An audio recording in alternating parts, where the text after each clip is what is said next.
खालच्या पातळीवर एखाद्या माणसाने आता अप्लाय केलेला असतो की तुम्ही कसं त्याला कसं ती नोंद बघणार, कसं करणार, त्याची प्रोसेस काय असेल असं जरा सांगा. नाही,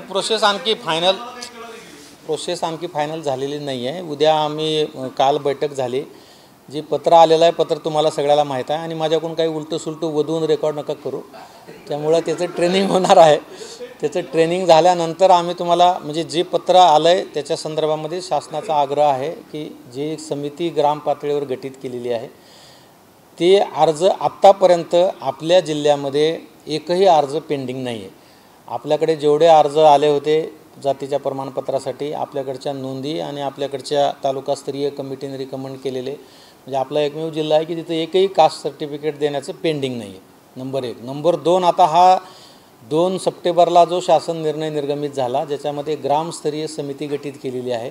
आता जे अर्ज त्या शासन निर्णयाच्या अनुषंगानं त्या समितीच्या अभिप्राय घेऊन प्रमाणपत्र देण्यासाठी जे पात्र असणार आहेत त्यांचे अर्ज देण्यासंदर्भामध्ये ऑलरेडी पब्लिसिटी झालेली आहे आणि ते लोक आता अर्ज देतील. आणि सध्यापर्यंत अर्ज आलेला नाही आहे. पण तो अर्ज आल्यानंतर हैदराबाद गॅजेटेअरमध्ये नोंदी असलेल्याच्या संदर्भामध्ये आणि त्यांचे जे काही वाडवडिलाकडे जे पुरावे आहेत त्याच्या संदर्भामध्ये त्यांची लिंकअप करून त्या समितीनं अभिप्राय द्यायचा आहे आणि त्या समितीनं अभिप्राय दिल्यानंतर जे सक्षम प्राधिकारी आहे त्यांनी ते प्रमाणपत्र देण्याबद्दल निर्णय घ्यायचा. इतपतच एवढा तो निर्णय आहे, शासन निर्णय. आता त्याच्या अनुषंगानं ग्रामस्तरावर समित्या गठीत करायला सांगितलं होतं शासनाने, त्या आमच्या गठीत झालेल्या आहेत. आता त्यांना प्रशिक्षण द्या म्हणून काल पत्र आलेलं आहे. तर त्या प्रशिक्षणासाठी काय मॉड्यूल असलं पाहिजेत आणि त्यांना कुठल्या कुठल्या सूचना दिल्या पाहिजेत याच्या संदर्भामध्ये काल मुंबईला बैठक झाली आणि आज संध्याकाळपर्यंत त्याचे डिटेल गाईडलाईन्स येणार आहेत. होम इन्क्वायरी जी करायची होती त्या होम इन्क्वायरीच्या संदर्भामध्ये काय काय मुद्दे घ्यायला पाहिजे होते ते विभागीय आयुक्त सरांना सूचना दिल्या होत्या शासनाने. त्याच्या अनुषंगानं त्यांनी ड्राफ्ट तयार केला होता विभागीय आयुक्त सरांनी. तो काल त्या समितीसमोर सादर करण्यात आलेला होता. त्याच्यामध्ये काही सूचना काही दुरुस्ती सुचवलेली होती.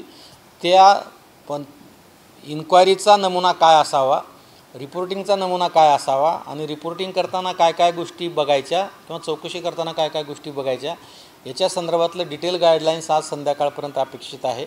काल छात्रीत असणारे बाबा हे ज्या समित्या गठीत केल्यात यांचं प्रशिक्षण घ्या असे सूचना म्हणजे काल बैठकीतच ठरलं होतं. त्याचं पत्र काल रात्री उशिरा आलेलं आहे आणि त्याच्या अनुषंगानं आम्ही उद्या ते प्रशिक्षण पण ठेवलेलं आहे पूर्ण जिल्हाभराच. म्हणजे दोन सब डिव्हिजन इथं बोलवलं आणि बाकी ऑनलाईन आम्ही त्याच्यामध्ये घेतो आहे.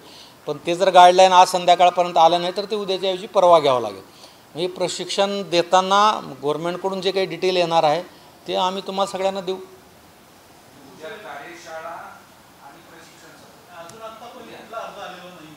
हां, अर्ज नाही आलेला याची प्रोसिजरल पार्ट पण आज संध्याकाळपर्यंत अपेक्षित आहे.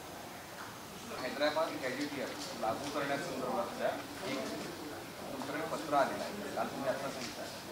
त्या पत्रकाच्या अनुषंगाने प्रशिक्षण कार्यशाळा केव्हा घेणार आहात आणि नेमकं त्याच्यासाठीची प्रक्रिया काय असेल हे आम्हाला सांगा.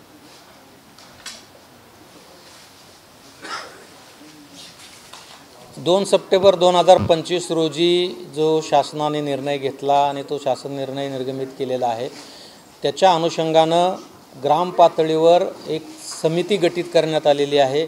त्या समितीमध्ये ग्राम महसूल अधिकारी, ग्रामपंचायत अधिकारी यांचा समावेश आहे. त्या समितीच्या कामकाजाबद्दल प्रशिक्षण घ्यावं अशा सूचना कालच शासनाने निर्गमित केलेल्या आहेत. काल उपसमितीची बैठक झाली, त्यामध्ये बऱ्याच विषयावर सखोल चर्चा झाली आणि सुलभ रीतीने आणि जलद गतीने प्रमाणपत्र देण्याच्या संदर्भामध्ये या ज्या समित्या गठीत केलेल्या आहेत त्यांना प्रशिक्षण देण्याची गरज समोर आल्याकारणाने या सर्व समित्याचं प्रशिक्षण कार्यशाळा घेऊन प्रशिक्षण द्यावं अशा सूचना निर्गमित केलेल्या आहेत. त्या अनुषंगानं आम्ही उद्या 11 तारखेला जिल्ह्यातील सर्व गावातील ज्या समित्या आहेत त्या समित्याचं एक कार्यशाळा आयोजित केलेली आहे.